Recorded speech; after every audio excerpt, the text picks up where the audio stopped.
نوریا با سیرمتین چی رابطه‌ای دارد؟ نوریا کجاست و چرا دیگر آواز نمیخواند؟ نوریا چرا از هنر موسیقی دوری کرده است؟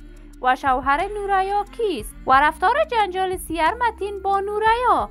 ما در این ویدیو پیرامون همین موضوعات خواهیم پرداخت. پس در ادامه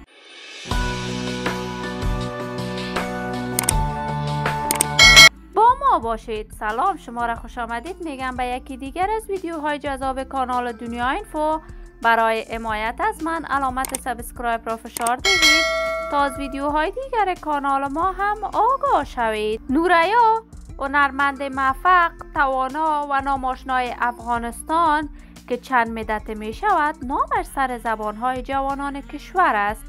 خانم نوریا هرچند در ابتدا در آهنگهای هنرمندان نقش بازی می کرد و بعد از این که دید بازار هنرمندی در افغانستان خیلی گرم است و بیشتر مردم افغانستان از هنرمندان خانم حمایت می کند، نوریا هم خواست چند آهنگ برای علاقمندانش ثبت کند. چندین آهنگ به کمک قیس الفت ثبت کرد و در میان هنرمندان افغانستان اکنون جایگاه هنری پیدا کرده است و شوهر خود دارای 4 فرزند می باشد. فرزند بزرگ نوریا 20 سال دارد. خانم نوریا در کانادا زندگی می کند و در آنجا سالن آرایشی دارد. خانم نوریا جدیداً چندین برنامه با سیرمتین، یکی از موفق‌ترین کمدین های کشورمان، ثبت کرده است و رفتار جالب و غیر معمولی نوریا با سیرمتین و در میان طرفداران و علاقمندانشان نقد و نظر شدید شدند.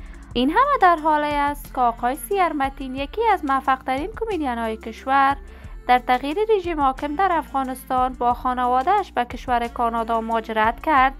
همسر سیرمتین دختر انیف انگام می باشد، ولی تاکنون سیرمتین و نوریا در مورد نقد و نظر علاقمندانشان نظری از خود ارائه نکردند و کاملا در خاموشی هستند. ولی به هر صورت ما آرزوی موفقیت، سلامتی و کامیابی برای تمامی جوانان کشور خود داریم. دوستان نهایت عزیز، شما هم نظریاتتان را در بخش کامنت با من شریک بسازید.